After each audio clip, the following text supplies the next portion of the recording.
In the late 1930s, as the storm clouds of war gathered over Europe, the Soviet Union found itself standing on uncertain ground. The Red Army's armored forces were large in number but outdated in design. Many of its tanks, like the BT series and T-26, were lightly armored, mechanically unreliable, and ill-suited for the modern, fast-paced warfare that was rapidly taking shape in Europe. When the Germans invaded Poland in 1939 and demonstrated their devastating blitzkrieg tactics, Soviet military planners realized that their existing armored doctrine was dangerously obsolete. Out of this urgent necessity, and from the minds of a handful of visionary engineers, the concept of a new type of tank was born, one that would change the very nature of warfare. The origins of the T-34 can be traced to the Kharkov locomotive factory number 183, under the leadership of engineer Mikhail Koshkin. Working alongside chief designer Alexander Morozov, Koshkin envisioned a vehicle that could combine mobility, firepower, and protection in a single balanced design. It was to be the successor to the BT Series A tank, fast enough to maneuver on open ground, yet armored enough to withstand direct hits. In an era when most tanks were either too light or too heavy to be practical, Koshkin's design sought equilibrium. Development began in 1938, and the design went through multiple prototypes. The first experimental version, designated a 20, was tested with both wheeled and track drive systems, but Koshkin believed this dual-mode approach compromised the tank's combat capability. The new tank featured several revolutionary innovations. Its armor was sloped, an idea borrowed and refined from earlier Soviet experiments and some foreign designs like the French Saumur S-35. This sloped armor dramatically increased the effective thickness of the plates, allowing the T-34 to deflect incoming shells that would have easily penetrated a vertical surface. The tank's armor, up to 45 mm thick, was nearly impervious to the German 37 mm anti-tank guns of the time. Equally groundbreaking was the 76.2 mm L-11 gun, later replaced by the superior F-34 model. It provided the T-34 with enough firepower to destroy any German tank encountered in the early years of the war. But it wasn't just its gun or armor that made the T-34 special, it was its mobility. Powered by the V2 diesel engine, producing around 500 horsepower, the T-34 could reach speeds up to 50 km per hour and travel long distances with relatively low fuel consumption. The diesel engine also reduced the risk of catastrophic fires compared to gasoline engines used in many other tanks. Another key design feature was its wide tracks, which gave the T-34 excellent traction on soft ground, mud, and snow conditions that frequently immobilized German panzers on the Eastern Front. The combination of armor, firepower, and mobility created a tank that could operate effectively in almost any terrain or weather, from the frozen plains of Russia to the muddy roads of Ukraine. Despite its brilliance, the T-34 was not perfect. Early models had poor visibility, cramped interiors, and unreliable transmissions. The Soviet crews often faced mechanical failures, and many tanks were lost not to enemy fire but to breakdowns. However, the design was simple enough that even poorly trained crews could repair it in the field. This rugged practicality became one of its greatest strengths. While German tanks required specialized maintenance and parts, the T-34 could be fixed with basic tools and ingenuity. By 1940, production had begun in earnest. The first T-34s rolled off the assembly lines at Kharkov and Stalingrad factories, just as Europe plunged into full-scale war. The Soviet Union, still reeling from the purges of its military leadership and the recent winter war with Finland, had little idea that its newest creation would soon face the most formidable war machine in history, Hitler's Wehrmacht. When Germany launched Operation Barbarossa in June 1941, the Wehrmacht's armored spearheads expected an easy conquest. They had swept through Poland and France with lightning speed, and their panzer divisions equipped with Panzer III and Panzer IV tanks had encountered little that could challenge them. But on the vast steppes of the Soviet Union, they were about to meet something entirely new. The first encounters with the T-34 left German tank crews stunned. Shells from their 37 mm and even some 50 mm guns bounced harmlessly off its sloped armor. The T-34's mobility allowed it to appear suddenly, strike hard, and vanish before German forces could regroup.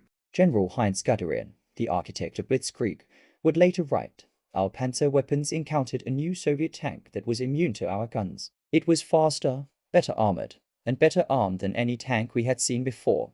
In that moment, the balance of fear shifted. The Germans, who had terrified Europe with their armored divisions, suddenly found themselves facing a weapon that defied their expectations. The T-34 was not just another tank, it was a symbol of industrial resilience, ingenuity, and the sheer determination of a nation that refused to be conquered. By the end of 1941, even as the Soviet Union struggled to survive the German onslaught, the legend of the T-34 had already begun to spread. In muddy fields and frozen forests, it had proven that technological brilliance could emerge even from chaos. The tank that Mikhail Koshkin envisioned, a balance of speed, armor, and power, had become real, and in the eyes of German soldiers, it was not merely a machine, it was a nightmare made of steel. The T-34's 76.2mm gun, by contrast, could easily destroy any German tank of the time, including the Panzer III and IV at ranges beyond 1,000 meters. Its combination of speed, armor,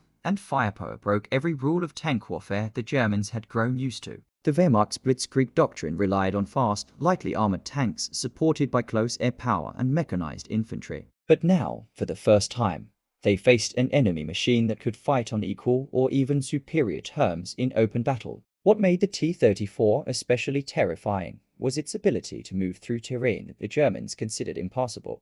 The broad tracks distributed its weight so effectively that it could plow through mud, snow, and soft ground without bogging down. The German panzers, by contrast, often became trapped or immobilized in the same conditions. In the endless expanse of the Russian steppe, the T-34 was not just a tank, it was an element of the landscape itself, born from it, moving with the same ruthless inevitability. For German soldiers on the ground, these encounters felt almost surreal. The T-34 would appear out of the mist or from behind a tree line, shrugging off direct hits, returning fire with devastating accuracy, and vanishing just as quickly. The psychological effect was immediate and profound. Infantry units began to dread the mere rumor of T-34s in their sector. Anti-tank gun crews, armed with weapons they knew were ineffective, described the hopelessness of watching their shells bounce off armor while the Soviet tanks advanced relentlessly. German tank commanders quickly realized they were at a disadvantage. The Panzer III's 50mm KWK-38 gun and the early Panzer IV's short-barreled 75mm were designed for infantry support, not tank duels. Against the T-34, they were underpowered. The only weapon capable of reliably defeating it in 1941 was the famous 88mm flak gun, originally designed for anti-aircraft use. But these were few in number, cumbersome to reposition, and vulnerable to attack. For the first time, the German armored divisions faced an opponent that demanded a complete rethinking of tactics and equipment. High Command took notice. In July 1941, German engineers and intelligence officers examined captured T-34s. Their findings were alarming. A report sent to Berlin concluded, the Russian T-34 represents the most outstanding tank in the world today. It possesses all the characteristics we are attempting to achieve in our next generation of designs. The Wehrmacht's technical departments scrambled to respond. Orders were issued to upgrade the Panzer IV with a long-barreled gun and to accelerate the development of new tanks like the Panther and Tiger. In a sense, the T-34 forced a technological arms race that would define the rest of the war. But in the summer and autumn of 1941, those German design plans meant little to the soldiers fighting on the front. The Wehrmacht was still advancing, but the cost was rising. Every engagement with Soviet armored forces grew bloodier. The T-34, though relatively few in number at the time, only about 1,000 were operational when the war began to appear everywhere. Its presence slowed the German advance, forced them to change routes, and consumed their resources as they diverted artillery and air power to destroy it. The T-34 was not invincible, of course. Many were destroyed in battle, abandoned, or immobilized due to mechanical failure. The early Soviet crews were often poorly trained, and communication inside the tank was primitive. Some lacked radios entirely, relying instead on colored flags for signaling. Yet even with these disadvantages, the tank's sheer performance compensated for the inexperience of its crews. In Soviet propaganda, the T-34 quickly became a symbol of resistance, proof that Soviet steel and engineering could stand against the might of the Reich. The turning point came during the Battle of Moscow in late 1941. As temperatures plummeted below 30 C, the German advance ground to a halt. Their engines seized, lubricants froze, and supply lines collapsed. But the T-34 kept moving. Its diesel engine started in the cold. Its tracks gripped the snow, and its armor shrugged of frost like a second skin. For the first time, the Germans found themselves outmatched not only by men, but by machines built for this land. Captured German officers described their frustration and disbelief. "It is unfair," one reportedly said. "They have a tank that does everything better." The myth of German technological superiority, which had dominated the early years of the war, began to crack. In the frozen forests around Moscow, the T-34 earned its reputation not through propaganda, but through endurance. By early 1942, it was clear to the German High Command that the war on the Eastern Front would not be won quickly. The T-34 had changed the balance of the battlefield, and every German advance would now face a wall of steel and fire. Hitler himself ordered the creation of new tank designs inspired by the T-34's armor and mobility, a reluctant acknowledgement that the enemy had achieved something extraordinary. The shock of those first encounters lingered long after the battles ended. To the Germans, the T-34 was not just a formidable tank, it was a symbol of the Soviet Union's ability to endure, adapt, and strike back. In a war defined by ideology and annihilation, the T-34 embodied the industrial and spiritual resilience of an entire nation. It was, as one German officer later called it, the tank that taught us fear. By 1942, the T-34 had already transformed the landscape of armored warfare. It was not merely a machine of war, it was a moving embodiment of Soviet industrial ingenuity. While the Germans prided themselves on precision engineering, complex optics, and finely tuned machinery, the Soviets approached war production from a different philosophy: simplicity, adaptability, and mass production. In the T-34, that philosophy reached its most perfect form. The brilliance of the T-34's design lay not in luxury or complexity, but in balance. Each component was created with a clear purpose to maximize efficiency in the chaos of the Eastern Front. Its sloped armor, angled at 60 degrees, was a mathematical solution that provided superior protection without excessive weight. This concept alone revolutionized tank design worldwide. A 45mm armor plate, when sloped, could deflect shells as effectively as a much thicker vertical plate. German tank engineers would later admit that they had underestimated the importance of this feature until it was too late. Another defining element was the V2 diesel engine, a lightweight aluminum 12-cylinder powerhouse that delivered remarkable performance and reliability under extreme conditions. Most tanks of the era used gasoline engines, which were not only less efficient, but also more prone to catastrophic fires when hit. The T-34's diesel fuel was less volatile, allowing crews a better chance of survival even after taking damage. Moreover, the engine's fuel economy extended the tank's operational range, allowing Soviet formations to move farther and faster with fewer supply constraints. The wide tracks of the T-34 were another stroke of genius. On the Eastern Front, terrain was often the deadliest enemy. Spring and autumn turned the soil into oceans of mud, the infamous Rasputitsa, where trucks, artillery, and even infantry could sink. The Germans, whose tanks had narrower tracks designed for the firm ground of Western Europe, found themselves immobilized. The T-34, by contrast, glided through the mud like a ship through water. Its track width reduced ground pressure, distributing weight evenly and preventing the vehicle from bogging down. This ability gave Soviet commanders a decisive mobility advantage, allowing them to maneuver where the enemy could not.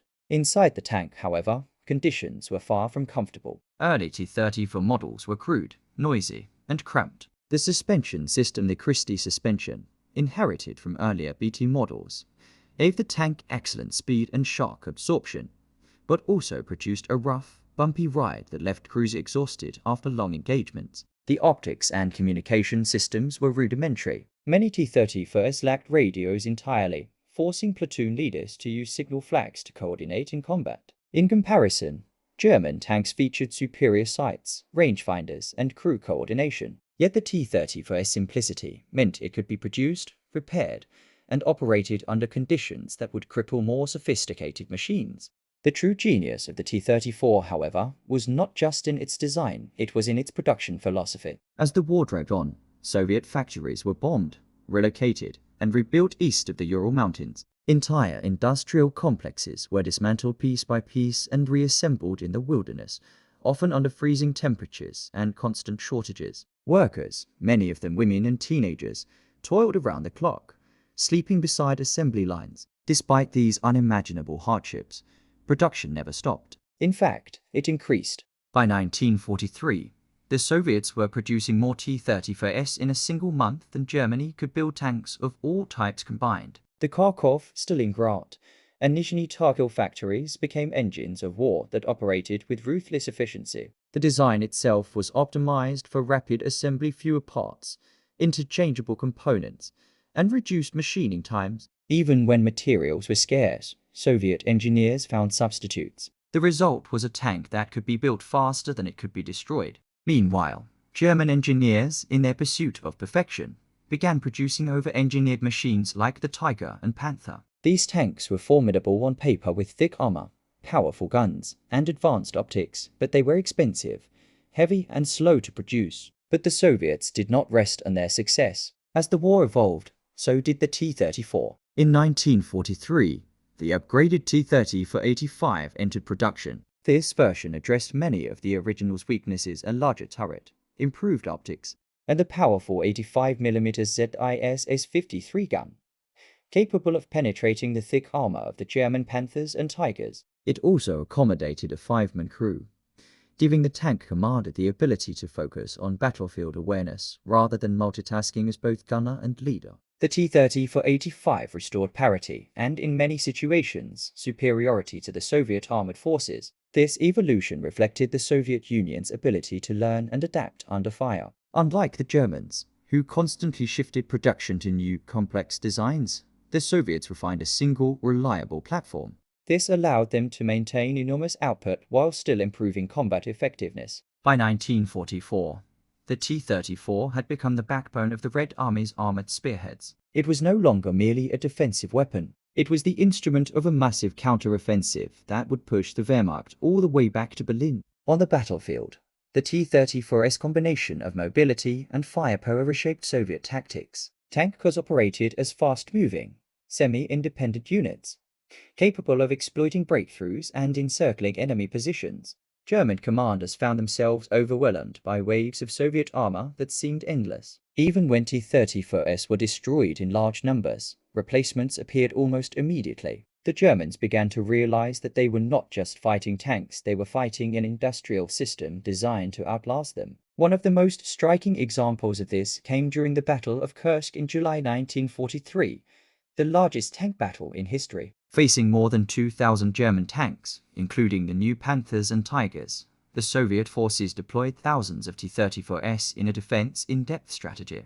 Though Soviet losses were staggering, the German offensive was blunted and eventually reversed. It was at Kursk that the myth of German armored invincibility finally broke. The T-34, with its balance of strength, speed, and numbers, had proven itself as the ultimate expression of practical design meeting strategic necessity. By late 1944, as Soviet forces advanced through Eastern Europe, the sight of T-34s rolling down village streets became synonymous with liberation for some, and terror for others. It was now more than a weapon, it was a symbol of Soviet resilience and vengeance. From the factories of the Urals to the ruins of Berlin, the T-34 carried with it the weight of millions who had suffered and fought. The engineering genius of the T-34 was not in perfection but in purpose. It was not the fastest, the strongest, or the most comfortable tank of the war, but it was the right tank, the one that could be built, fought, and repaired by an exhausted nation under siege. In the brutal arithmetic of total war that made all the difference.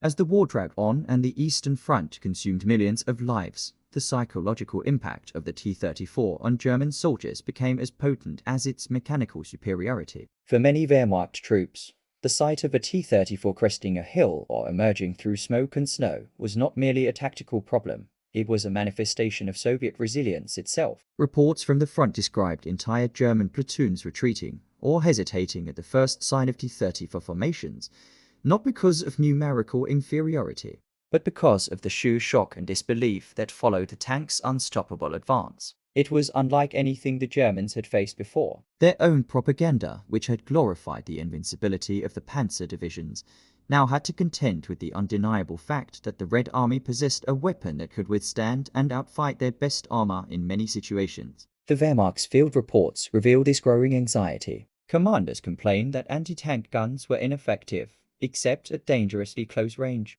Infantry morale began to waver, especially during 1941–42, when encounters with T-34s often ended with German shells bouncing harmlessly off sloped armor. Soldiers who had once mocked the Soviets for their supposed inferiority now whispered about the invincible tank. The T-34 was no longer just a piece of equipment, it was a psychological weapon that sowed doubt and fear within enemy ranks. Propaganda on both sides amplified this effect. Soviet soldiers viewed the T-34 as a national symbol, proof that their engineers could outthink the Germans. To the Red Army, this tank was not just steel, it was a spirit of defiance made tangible. Soviet posters depicted the T-34 crushing fascist eagles under its tracks, while German leaflets warned their troops to stay calm when facing the Russian medium tank. Yet even these reassurances revealed an underlying nervousness. German officers ordered special training to overcome T-34 shock, a term used in military circles to describe the paralyzing fear that gripped troops during first encounters with Soviet armor. On the battlefield, this psychological imbalance often proved decisive. Soviet tank crews, aware of their vehicle's strengths, developed a sense of invincibility that translated into aggressive tactics. They charged through defensive lines, taking hits that would have destroyed lighter tanks but surviving to retaliate. The German response was disjointed until the introduction of more powerful weapons like the Tiger Eye and the Panther.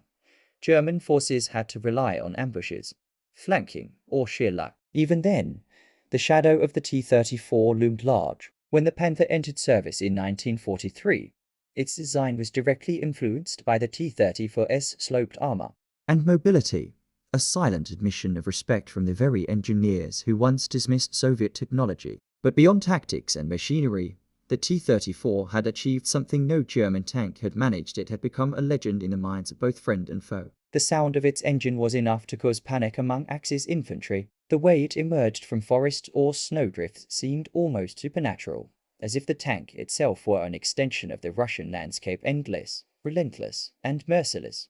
Veterans later recalled that facing the T-34 was like fighting the land of Russia itself. Its presence destroyed morale long before the first shell was fired. This psychological warfare reached its peak during major battles like Kursk, where waves of T-34s clashed against Germany's most advanced tanks. Even though the Germans fielded technically superior machines, they were haunted by the memory of earlier defeats and the T-34's mythic reputation. Every destroyed T-34 seemed to be replaced by two more, reinforcing the image of an unending Soviet war machine.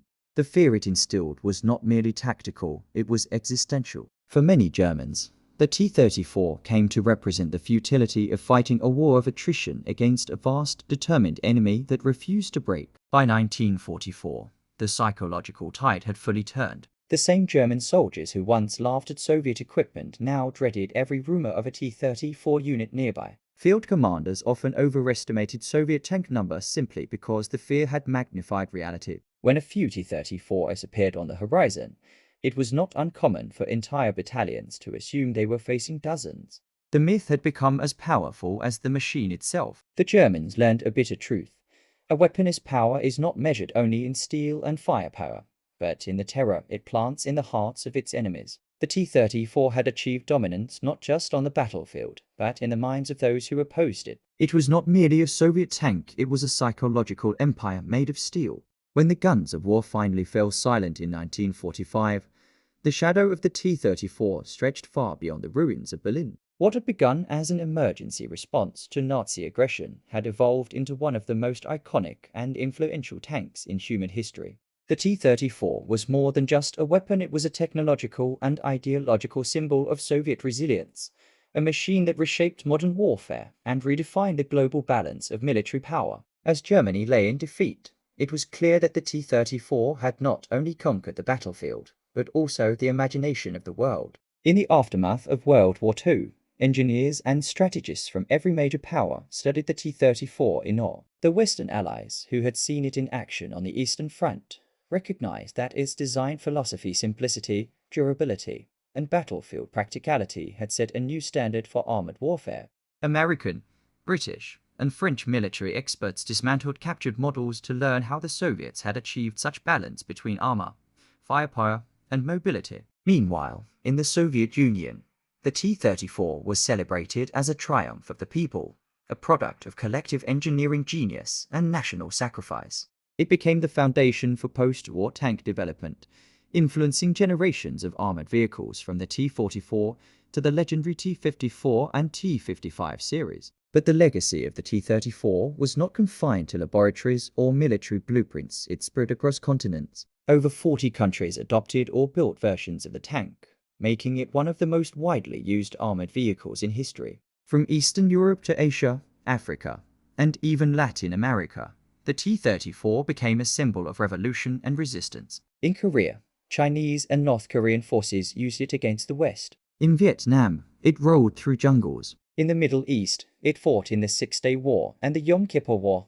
Even decades after its debut, the T-34 continued to fight on, a relic that refused to fade. In some regions, it remained in service well into the 1980s, and beyond proof that its design had achieved near immortality. For the Germans who survived the war, the memory of the T-34 lingered as a haunting reminder of their defeat. In post-war memoirs and military analyses, former Wehrmacht officers spoke of the shock they felt upon first encountering the tank. Many admitted that the T-34 had forced a complete rethinking of German armored doctrine. General Heinz Guderian himself acknowledged that without the T-34's appearance in 1941, the Panther and Tiger tanks might never have been developed in their eventual form. The machine they had once feared had indirectly driven their own innovation, a paradox of respect born from terror. The T-34 also transformed how nations viewed industrial warfare. Its success demonstrated that victory was not solely dependent on complex or luxurious engineering, but on mass production, adaptability, and reliability under extreme conditions. It could be built in factories deep in the Soviet interior, repaired in the field with basic tools, and operated by relatively inexperienced crews.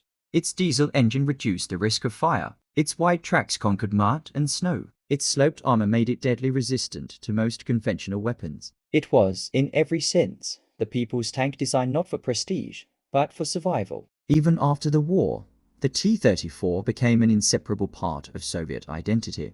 Monuments across the USSR featured the tank proudly mounted on pedestals, its barrel raised toward the horizon as a symbol of victory. For millions of citizens, it represented the endurance of the human spirit under unimaginable hardship. Veterans would touch its cold steel and remember comrades who never returned. It stood not only as a weapon of destruction, but as a memorial to resilience and sacrifice. The image of the T-34 charging through smoke and fire became immortalized in films, songs, and literature. It was not just a tank, it was a myth forged in blood and steel. In the decades that followed, military historians often debated which was the best tank of World War II.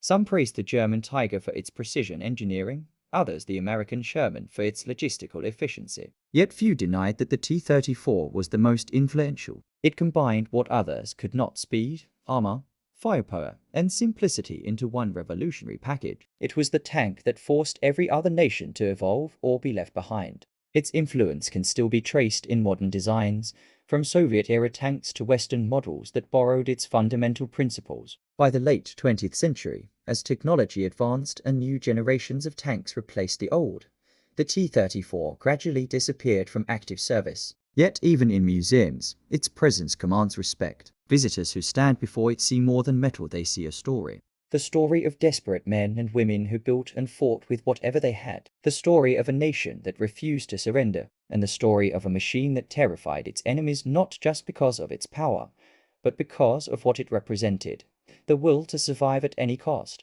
To the Germans of the Second World War, the T-34 was a nightmare, a ghost that haunted the Eastern Front, a machine that defied logic and dominated the landscape. To the rest of the world, it became an enduring symbol of ingenuity, perseverance, and defiance. Its roar has long since faded, but its legacy endures in every armored division that came after.